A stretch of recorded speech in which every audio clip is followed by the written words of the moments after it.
BJP के संस्थापक चेहरों में से एक लाल कृष्ण आडवाणी को देश के सबसे बड़े नागरिक सम्मान भारत रत्न से सम्मानित किया जाएगा। प्रधानमंत्री नरेंद्र मोदी ने खुद इसकी जानकारी दी है। पूर्व प्रधानमंत्री अटल बिहारी वाजपेयी और बीजेपी के संस्थापक सदस्य नानाजी देशमुख के बाद आडवाणी ये सम्मान पाने वाले बीजेपी के तीसरे नेता हैं।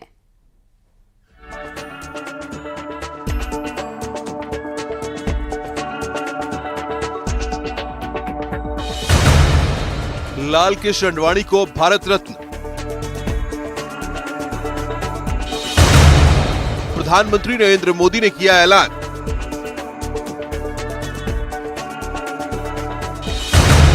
राम रथ यात्रा से लेकर भारत रत्न सम्मान तक बीजेपी के वरिष्ठ नेता और पूर्व उप प्रधानमंत्री लाल कृष्ण आडवाणी को देश के सर्वोच्च नागरिक सम्मान यानी भारत रत्न से सम्मानित किया जाएगा। 96 साल के लाल कृष्ण आडवाणी को देश के सर्वोच्च नागरिक सम्मान से सम्मानित करने का फैसला भारत सरकार ने किया है।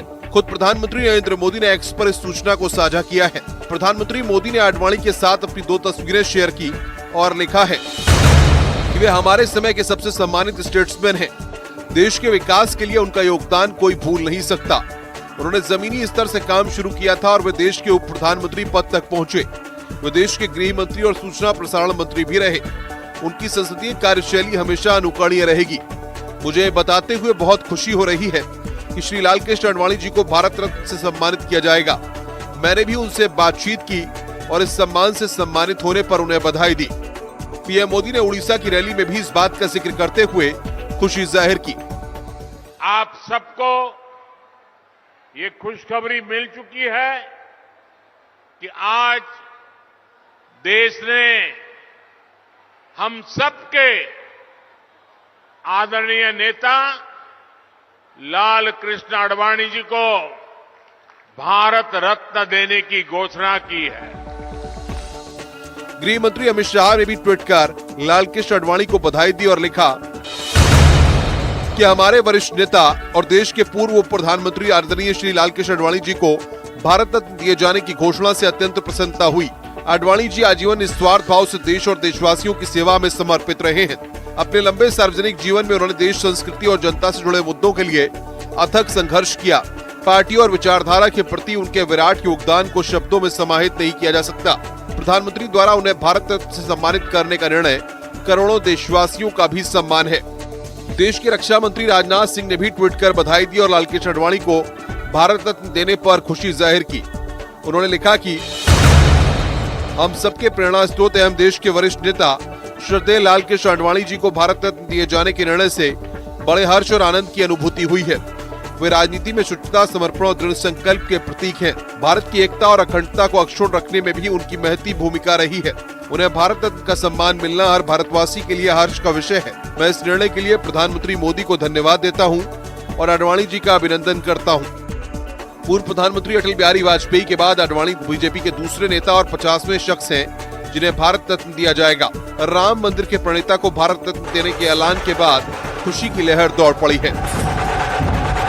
जीवन भर में वो कम शब्दों वाले इंसान रहे, बट स्वाभाविक उनकी आंखों में आंसू थे और इस चीज की संतुष्टि और खुशी दोनों है कि उन्होंने अपना पूरा जीवन देश की सेवा में लगाया है और मैं मानती हूँ कि उनके जीवन के इस पड़ाव पर इस तरह के सर्वोच्च सम्मान से नवाजा जाना बहुत बड़ी बात है और हम लोग बहुत खुश हैं इसके लिए।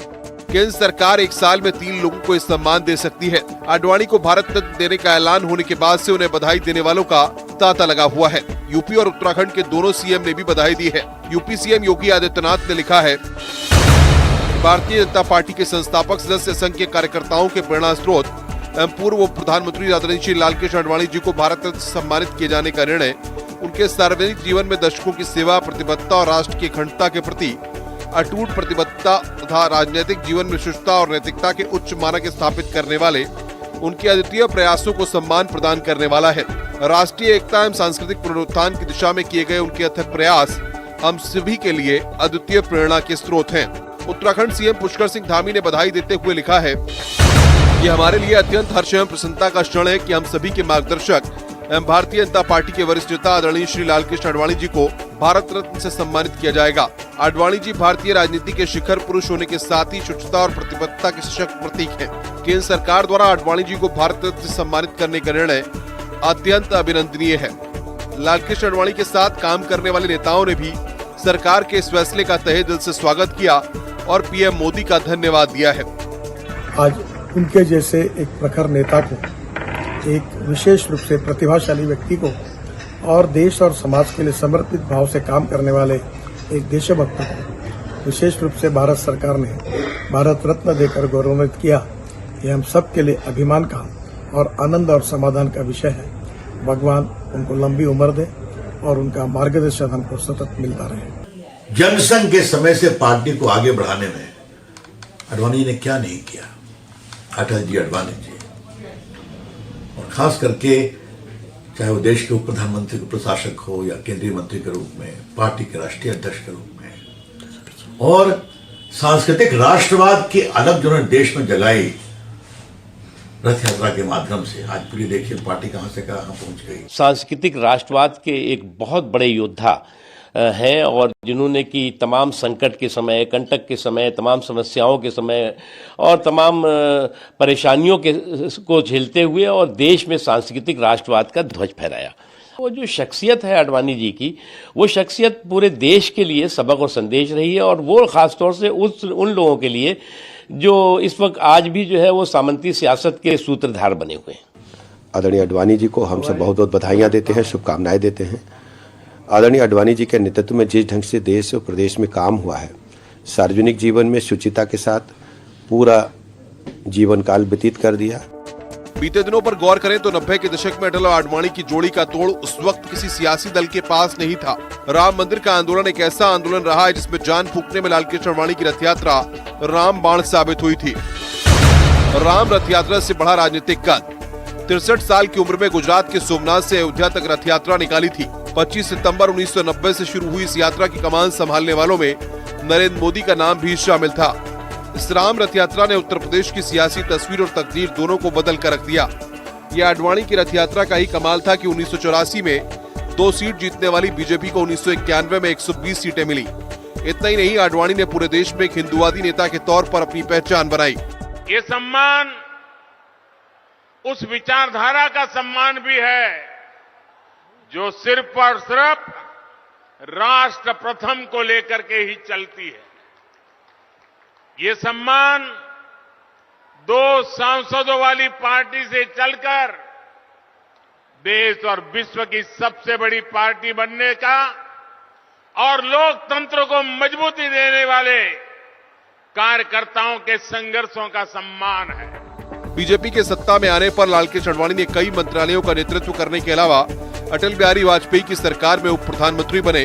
1970 से लेकर 2019 के बीच संसद के दोनों सदनों के सदस्य रहे और 3 बार बीजेपी के अध्यक्ष रहे।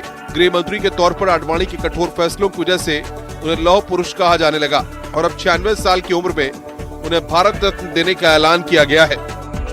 Bureau report, news 18। और दिल्ली एनसीआर में मौसम ने करवट ली है। सुबह से रुक रुक कर बारिश हो रही है। दिल्ली एनसीआर में रात से ही हो रही बारिश की वजह से कोहरा और धुंध में थोड़ी राहत मिली है।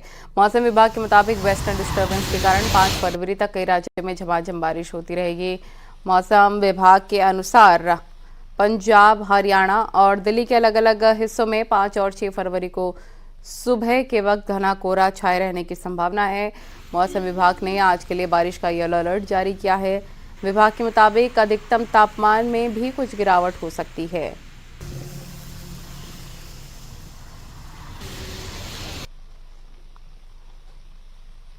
ले रही है और जैसा आपने कहा कि मेरे ठीक पीछे अगर आप देख पाएंगी तो विजिबिलिटी बहुत कम है। मैं आपको दिखाना चाहूंगी कि जो घना कोहरा है वो साफ तौर पर देखने को मिल रहा है और इसी के चलते लोगों को ठंड का सितम तो झेलना ही पड़ रहा है। लेकिन आप देख सकती हैं कि कोहरे की वजह से विजिबिलिटी कम है तो लोगों को ट्रैफिक, जो स्लो ट्रैफिक है उसका भी सामना करना पड़ रहा है। और यहाँ पर लगातार जो है हम देख रहे हैं कि ट्रैफिक लग रहा है क्योंकि लोगों को दिक्कतें हो रही हैं और येलो अलर्ट जो है वो साफ तौर पर जारी कर दिया गया है। और अब ये माना गया है कि कल से लेकर 4 फरवरी तक जो है वो बारिश हो सकती है, तापमान में गिरावट दर्ज होगी। तो फिर से एक बार जो मौसम है वो पूरी तरीके से करवट लेगा और ठंड का जो सितम है वो इसी तरीके से जारी रहेगा। क्योंकि कल हमने देखा था कि धूप निकल आई थी, कोहरा कम था, विजिबिलिटी ठीक थी, लेकिन आज 50 मीटर भी बहुत मुश्किल से हम कह सकते हैं विजिबिलिटी है। शाहजहांपुर में भी बारिश हुई। सुबह से ही बारिश और ठंड बढ़ गई है। बारिश और ठंड से लोग घरों में दुबके हैं। बारिश से बड़ी ठंड, लोग घरों में दुबके हुए हैं। शाहजहांपुर में भी लगातार बारिश हो रही है। तस्वीरें देख सकते हैं आप।